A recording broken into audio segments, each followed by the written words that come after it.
Donc voilà, vous l'avez compris, le décor de la journée est planté, c'est l'action. On vous invite à faire la même chose, il y a un photocall juste derrière avec un certain nombre de stylos et de papier blanc à votre disposition et on peut vous prendre en photo pour garder un souvenir de cette journée avec votre engagement à vous.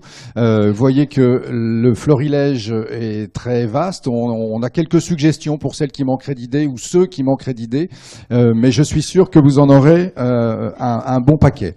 Donc voilà, le thème de l'action aujourd'hui est planté. On va passer une journée ensemble. On commence avec du retard, forcément. Deux interventions en plénière, tous ensemble, suivies de 5 ateliers. Et puis on terminera la matinée autour d'un plateau de fameuses et du terme de l'engagement, puisque vous l'avez vu sur le programme, toute la journée est déclinée sous le thème de l'action, mais aussi surtout sous le vocable sous l'utilisation de termes, de verbes d'action. Alors on démarre cette matinée avec un sujet important puisqu'il paraîtrait que les femmes osent moins. Et parce qu'elles osent moins, elles oseraient moins demander. Donc vous connaissez l'adage, qui ne demande rien n'a rien. Donc Annie en a parlé à l'instant, il faut oser négocier. Oser négocier, mais peut-être aussi aller plus loin, aller exiger un certain nombre de choses, voire entrer dans le conflit, dans l'épreuve de force qui peut être aussi un ressort pour arriver à faire bouger les choses. Et c'est la question qu'on a posée à Jean-Édouard Grésy pour ouvrir cette matinée sous cette déclinaison d'un certain nombre de verbes, demander, exiger, négocier, jusque peut-être aller au conflit, à l'épreuve de force. C'est une manière de planter le décor. Alors, Jean-Édouard Grésy est anthropologue, il est docteur en droit et diplômé de l'EDEC, il est président et cofondateur du cabinet Alternego, il est également auteur, son dernier ouvrage, c'est La révolution du don. Et vous connaissez tous le syndrome de la femme de. Je suis heureux de vous présenter avec un brin de malice aujourd'hui quelqu'un qui est fils de, puisqu'on a ouvert l'an dernier avec Brigitte Grésy et aujourd'hui on ouvre avec Jean-Édouard Grésy. Merci Jean-Édouard, on vous laisse la parole et on a à peu près une demi-heure à passer avec vous.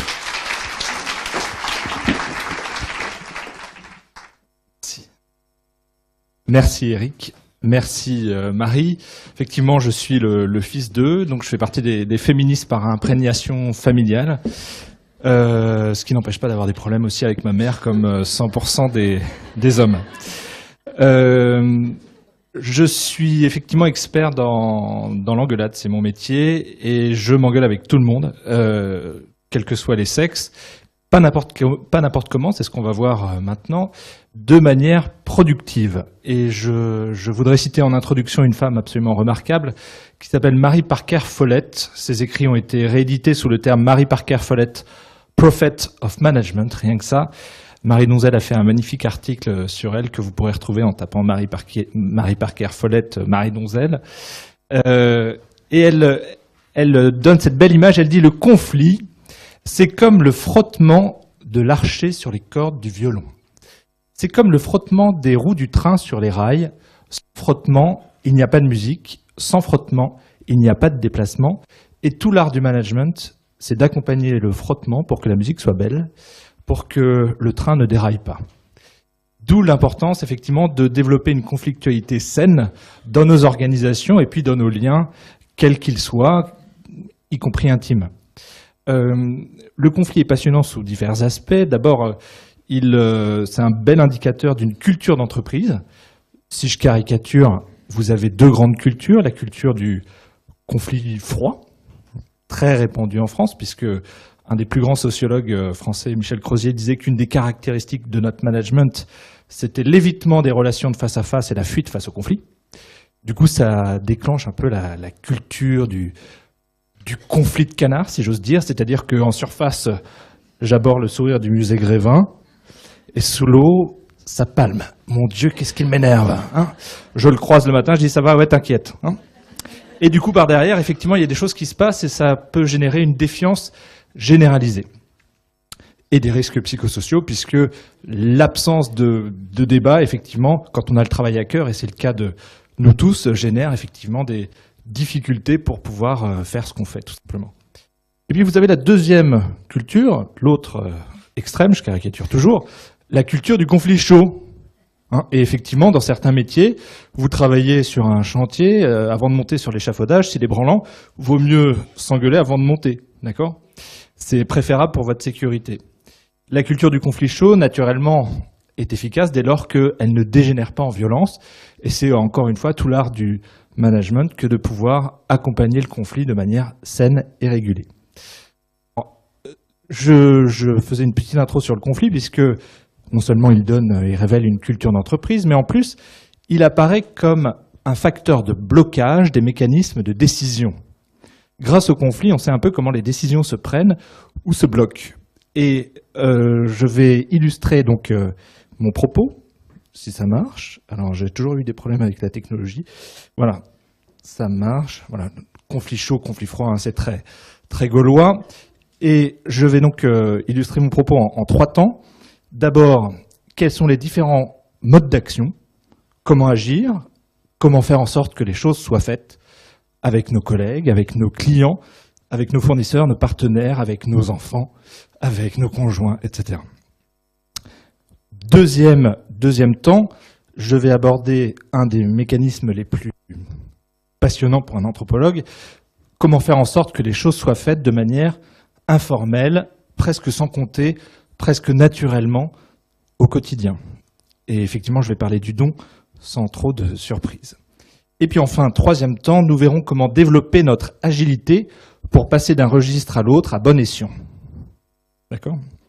Alors, 1er temps, 4 modes d'action. Agir, 4 manières de le faire. 1er temps, le pouvoir, très répandu dans nos organisations, notamment au niveau managérial, puisqu'on est assez connu pour avoir une culture managériale assez Louis XIVe.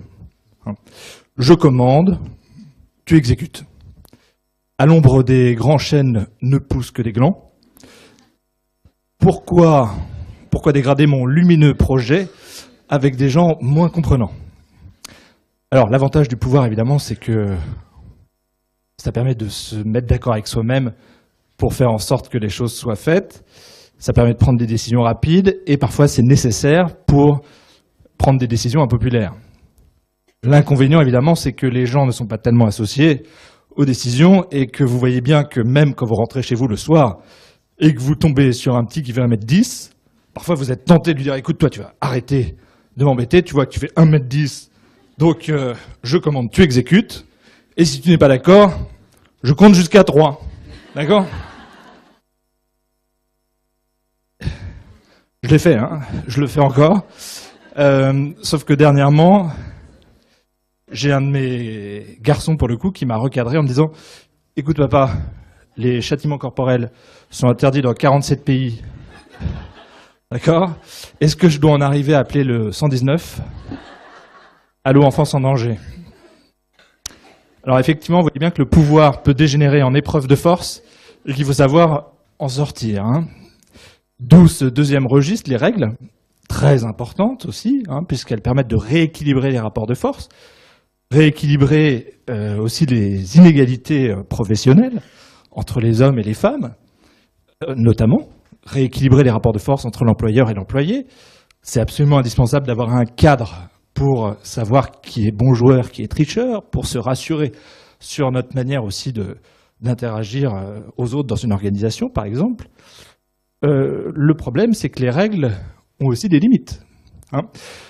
Voyant que le pouvoir ne marchait pas, par exemple, dans ma vie privée, j'ai, en tant qu'anthropologue du droit en plus, donc je suis assez sensible au sujet des règles, j'ai mis en place des règles. J'ai 4 enfants, du coup j'ai dit, bah voilà, le lundi c'est toi, le mardi c'est toi, le mercredi... Et là il y en a un qui m'a dit, ouais mais c'est pas juste. Une fille cette fois, c'est pas juste. Je dis, mais en quoi c'est pas juste? C'est égalitaire, tout le monde se met la table un jour donné de la semaine, on ne peut plus juste. Et elle me dit, bah oui, mais moi je suis trop petite pour atteindre les verres dans les placards. Et elle a raison, c'est-à-dire que l'égalité stricte en droit génère des inéquités dans les faits, puisque le droit ne peut pas prendre en considération toutes les particularités de chacun. D'où ce 3e registre, et ça m'a fait énormément plaisir de le voir comme un engagement pour démarrer la journée, la négociation. Voilà, la négociation. La négociation qui est essentielle dans nos vies, qui consiste tout simplement à intégrer l'autre dans mon équation personnelle.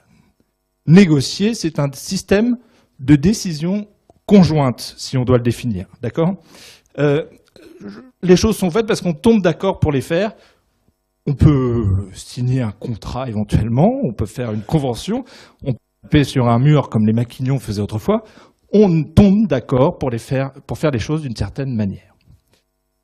On va en dire un peu plus sur comment négocier naturellement, mais le problème de la négociation, c'est que c'est une obligation de moyens, pas de résultat. Parfois, on ne tombe pas toujours d'accord, ça peut être complexe.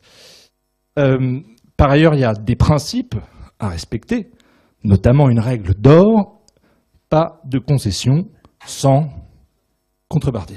Pourquoi ? Pourquoi Comment ? Sinon, on va se faire arnaquer, oui. Et pour une égalité, s'il n'y a pas de contrepartie, tant que l'autre obtient, qu'est-ce qu'il se dit ? Je continue. Je peux obtenir plus. Il risque même d'être déçu de l'accord trouvé. Pas de concession sans contrepartie, c'est donnant, donnant. Et à l'issue d'une négociation, il y a une phase d'engagement, qu'on appelle le closing, où on précise qui fait quoi, quand, où, pour éviter les malentendus. D'accord ? C'est assez précis. Maintenant, le problème, c'est que si vous rentrez ce soir chez vous, je vous le souhaite, et que vous tombez sur un conjoint, et que vous lui dites, écoute, chérie, il y a une règle dans la vie, pas de concession sans contrepartie. Alors, moi, je veux bien faire la cuisine, mais qu'est-ce que tu as prévu en échange ? Et puis, vous tombez sur un enfant qui vous dit « Est-ce que tu m'aimes ?» Vous lui dites « Attends, je veux bien t'aimer, mais est-ce que tu as rangé ta chambre ?» Et puis lundi, vous tombez sur un collègue qui vous demande de l'aide et vous lui dites « Je veux bien t'aider, mais qu'est-ce que j'y gagne ?» Vous risquez de vous retrouver seul. Voilà. Et c'est le problème, et c'est un peu l'enjeu de ce que je voulais développer ce matin, quelle est la différence entre le don et la négociation. Vous voyez bien qu'il y a un quatrième registre, le don, qui est inconditionnel. C'est ça qui est compliqué, c'est ça qui est beau aussi. L'amour est inconditionnel, le respect est inconditionnel, la confiance est inconditionnelle, et il est parfaitement ignomineux de demander à un enfant de dire à un enfant qu'il est digne d'estime, d'amour, dès lors qu'il se conforme à nos vœux. D'accord ? Ce registre du don est souvent confondu avec la négociation. Et je voudrais rentrer un peu dans le détail du don pour comprendre comment ça marche, quels sont les écueils à éviter, parce que ça peut être très toxique aussi, c'est pas que généreux, et voir quand est-ce qu'on revient dans la négociation. Premier distinguo, donc je le disais, entre le don et la négociation, la dimension inconditionnelle. Quand je suis dans le don, quand je donne quelque chose, je ne sais pas, c'est pour ça que c'est un pari de confiance, ce que je vais recevoir éventuellement en retour, qui va me rendre, quand est-ce qu'on va me rendre, ce qu'on va me rendre, ni même si on va me rendre. D'accord ? C'est un pari de confiance. Je ne conditionne pas ce que je donne. Deuxième différence fondamentale, dans la négociation, je quantifie ce qui circule entre nous. Quand je négocie un salaire, je sais combien, quand est-ce que je vais l'obtenir, mes objectifs, etc., etc. Quand je donne, je ne mets pas un prix sur le cadeau, délicatement, j'enlève l'étiquette ou je surligne pour pas qu'on voit le prix, je ne quantifie pas le temps que j'ai passé pour aider quelqu'un, etc., car je suis dans un registre inconditionnel. Pour autant, on va voir ensemble que le don, sous des abords extrêmement généreux, peut être extrêmement pernicieux. D'accord ? Dans les langues germaniques anciennes, don, gift, signifie à la fois cadeau et poison. Et nous allons donc voir ensemble rapidement comment il peut être un don, cadeau, ou un don, poison.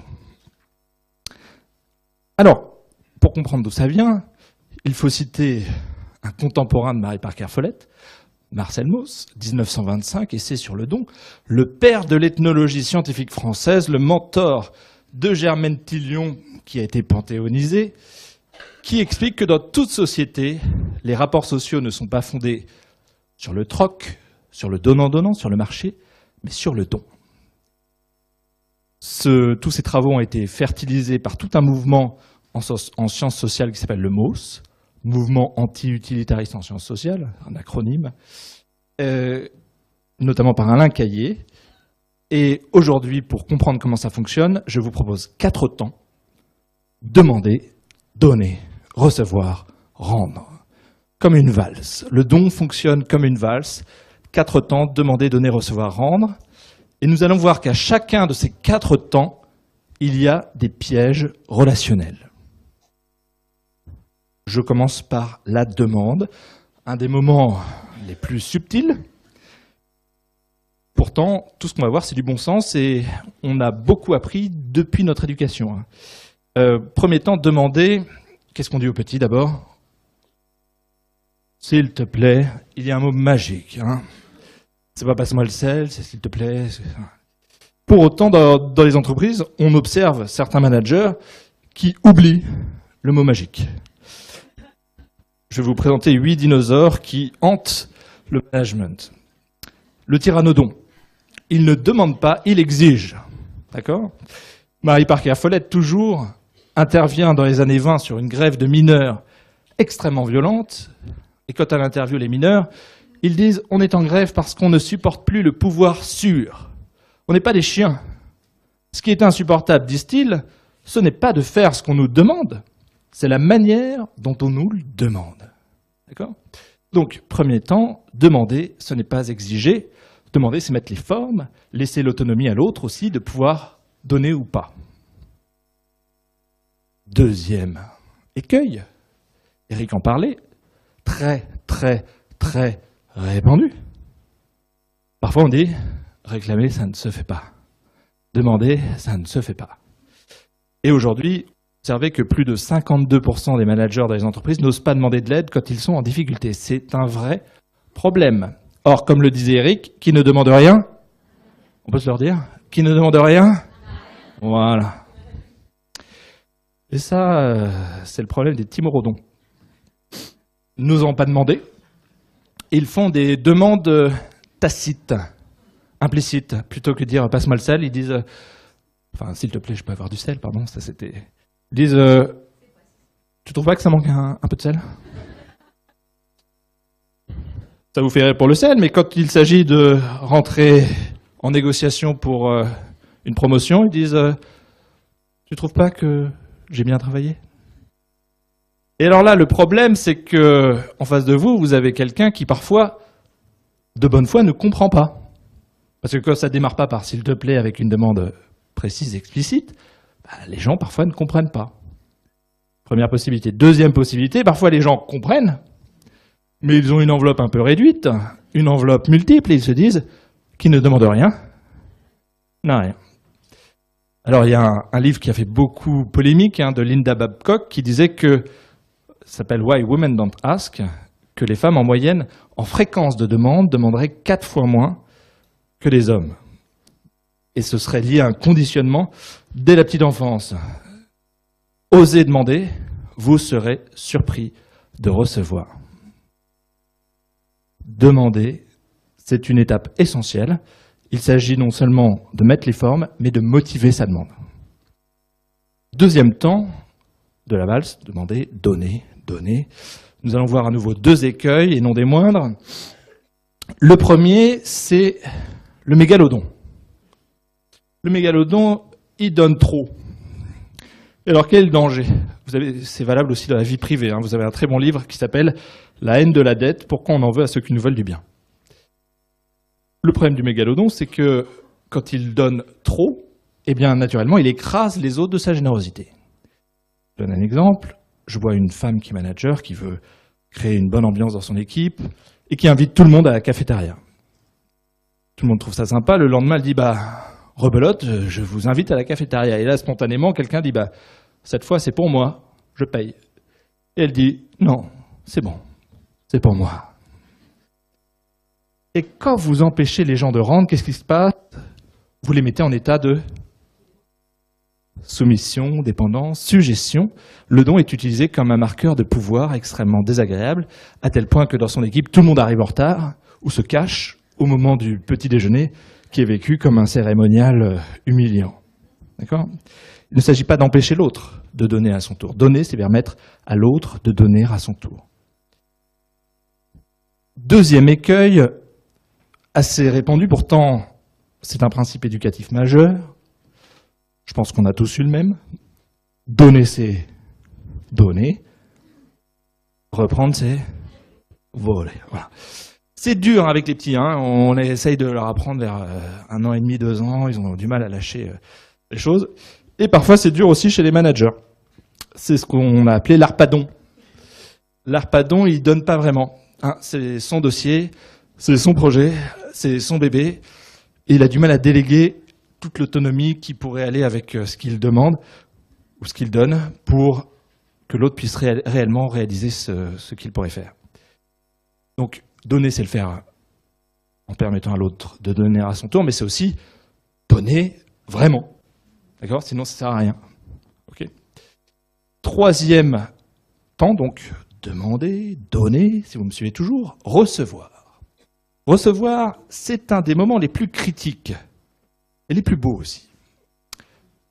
Marcel Mauss disait « Il y a autant de générosité à donner qu'à recevoir ». Recevoir, c'est accepter d'être en dette. Marcel Mauss disait que être en dette, c'est accepter, c'est l'essence même du lien social. Tant que je suis en dette avec quelqu'un, je suis en lien car je suis censé le revoir pour lui rendre. Si je ne veux plus voir quelqu'un, je solde mes comptes, on est quitte et on n'a plus besoin de se voir. D'accord ? Il y a une très belle anecdote comme ça de Emmaüs. L'abbé Pierre, quand il a créé Emmaüs, en 1949, il est dans une grande maison, puis il y a des gens dans la rue, il commence à en accueillir quelques-uns, et puis on lui amène un homme qui s'appelle Franck Leguet, qui vient de faire une tentative de suicide. Et Franck Leguet lui dit « Qu'est-ce que tu veux m'apporter ? Qu'est-ce que tu peux me donner ? De toute façon, plus rien ne me raccroche à la vie. » Et l'abbé Pierre lui dit, il l'a mis dans ses mémoires, il a dit « J'ai fait le contraire de la charité. » Je lui ai dit « Tu as raison, j'ai rien à te donner. Par contre, j'ai besoin de toi. Est-ce que tu veux pas m'aider ? J'ai un projet. » Et c'est comme ça qu'il a développé Emmaüs. Et cet homme est le premier compagnon qu'il a accompagné dans son mouvement. Recevoir, hein, c'est se mettre c'est permettre à l'autre à nouveau de donner, donc de créer un lien social avec l'autre, de retrouver aussi sa dignité d'homme. 2 écueils pour autant. Le premier, c'est l'ostréidon. Celui qui a peur d'être en lien et donc qui refuse le don qu'on lui fait. Le danger, c'est que c'est une offense faite au donateur. Refuser un don, ça peut briser un lien. Ça peut être extrêmement violent dans certaines civilisations, même avec des gens que vous ne connaissez pas bien. Vous refusez un pot, vous refusez un petit cadeau. L'autre se dit, mais soit c'est un radin, il ne veut pas me rendre, soit c'est quelqu'un qui se considère tellement plus fort que moi qu'il ne veut pas accepter quelque chose de moi. D'accord ? Je donne un exemple, c'est très mauvais pour le business. Hein.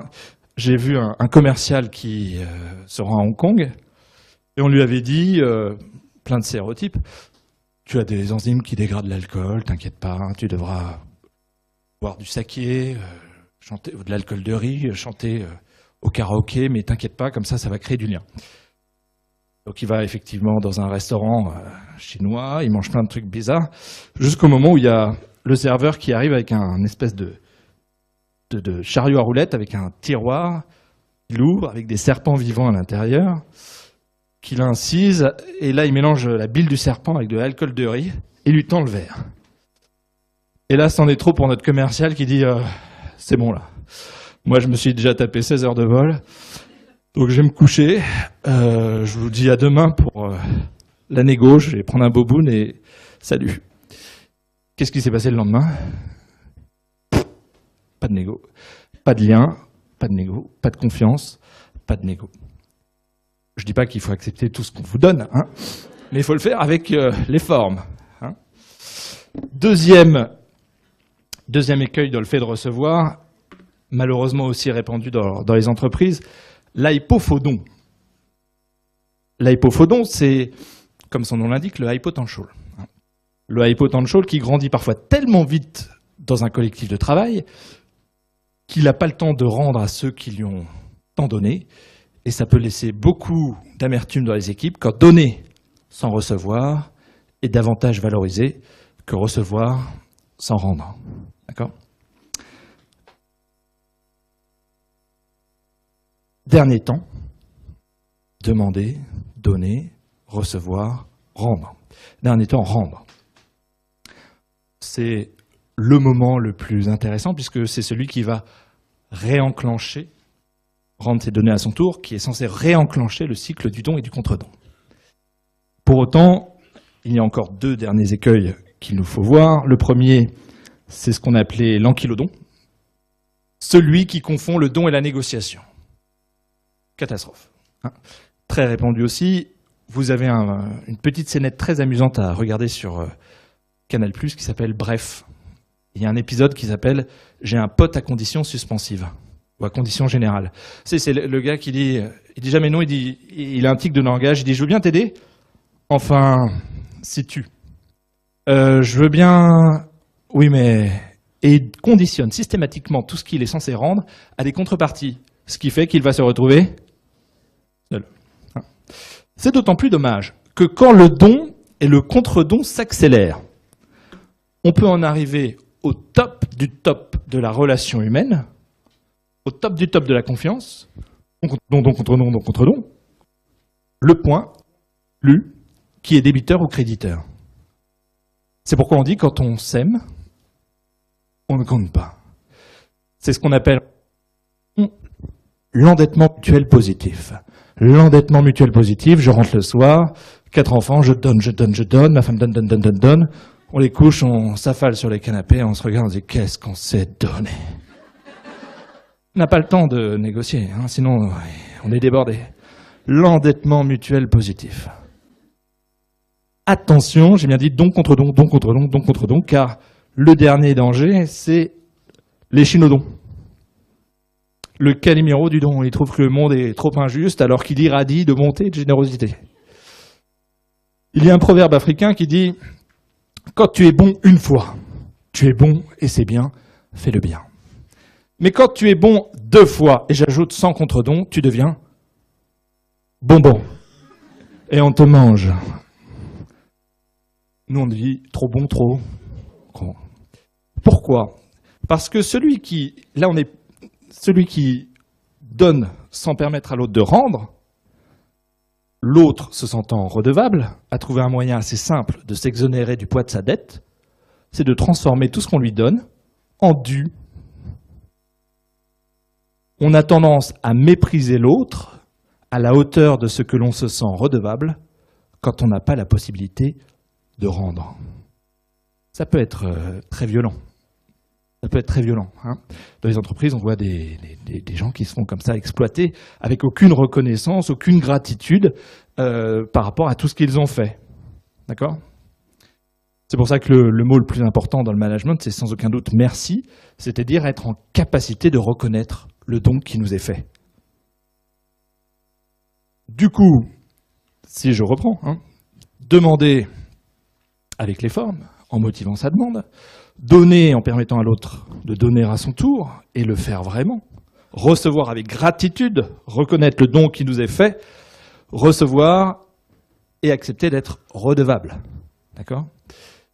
Enfin, rendre. Rendre, c'est effectivement donner à son tour et s'assurer de le faire de sorte à ce que l'autre ait eu le temps aussi de nous donner entre-temps. De s'assurer qu'il y a un échange de don contre don qui fonctionne. Maintenant, question, qu'est-ce qui se passe si quand je demande quelque chose, on ne me donne pas ce que j'ai demandé ? Qu'est-ce qui se passe si on ne me donne pas ce que j'ai demandé ? Frustration, colère, déception, injustice, je boude. Et je retourne dans le conflit froid. Alors ça m'énerve. Je suis désolé de le dire, parce que je regarde sur mes enfants, ça marche pas comme ça. Quand je leur dis non, enfin, je pense qu'on a à peu près les mêmes, ils boudent pas, ils bardent pas, ça les excite. Ils le disent pas comme ça, mais dans leur tête, il y a un déclic qui se produit, ils disent « chic, on va changer de registre décisionnel. On va sortir du don pour rentrer dans la négociation. » D'accord ? Quand on me dit non, j'accepte qu'on me dise non. Mais je n'accepte pas de ne pas comprendre pourquoi. D'accord ? Négocier, c'est à la fois poser le problème sur la table pour comprendre quels sont les besoins qui ne sont pas satisfaits par ma demande et pouvoir élargir les champs des options possibles pour parvenir à atteindre mon but. Je donnerai un dernier exemple parce que regardez les enfants, ils sont magiques. Ce sera mon exemple de conclusion. Tout petit. Vous prenez un tout petit, à peine il sait marcher, vous avez qu'une trouille, c'est que, par exemple, il traverse la rue seul. D'accord ? Donc, tout petit, vous leur dites interdit, attention, c'est interdit. Alors, il y en a qui intègrent la contrainte, les règles, et puis il y en a qui n'apprennent que par l'expérience, malheureusement. Donc, ce jour-là, vous avez froid dans le dos, vous les chopez par où vous pouvez, les oreilles, les cheveux, bref. Et vous leur donnez une leçon de négociation. Attention, un intérêt n'est pas négociable. La sécurité n'est pas négociable. Tant que tu ne sais pas regarder à droite à gauche, tant que tu n'as pas largement dépassé l'âge de raison, tant que tu ne sais pas distinguer un piéton vert d'un piéton rouge, no way, oublie, jamais tu traverses la rue seul. Si l'enfant n'est pas traumatisé, il se recentre sur ses intérêts, et il va voir qu'il a peut-être un intérêt complémentaire, l'autonomie par exemple, et il va basculer en mode « et si ». Et à cet âge-là, ils ont à peu près 98 idées par jour. D'accord ? Et là, il va dire « et si je te donne pas la main, mais je te tiens la veste ? Et si je te tiens par le doudou, et si je tiens la poussette, et si je donne pas la main à toi, je donne à ma maman, et si. » Et là, il y a deux possibilités. Soit vous lui dites « je t'ai dit, tu me donnes la main, tu arrêtes de discuter », vous le prenez et vous le déposez rageusement de l'autre côté de la rue, ce qui veut dire qu'à l'âge adulte, il va devoir se taper un séminaire en négociation. D'accord ? Soit vous acceptez de traverser dans des situations qui peuvent paraître cocasses, dès lors que ce qu'il propose satisfait vos intérêts et enrichit ce que vous aviez pu imaginer. Et donc vous voyez que l'agilité, pour passer à l'action, c'est effectivement donner, et c'est ceux qui enrichissent le plus de la vie, mais donner dès lors que je reçois aussi en retour, sinon je ne me décourage jamais de donner, mais je donne à d'autres. Dès qu'il y a un problème dans la relation, je rentre dans la négociation, je ne lâche rien, comme les enfants. Je prends exemple sur les petites de 2-3 ans, petites. Si ça ne marche pas, je recadre avec des règles.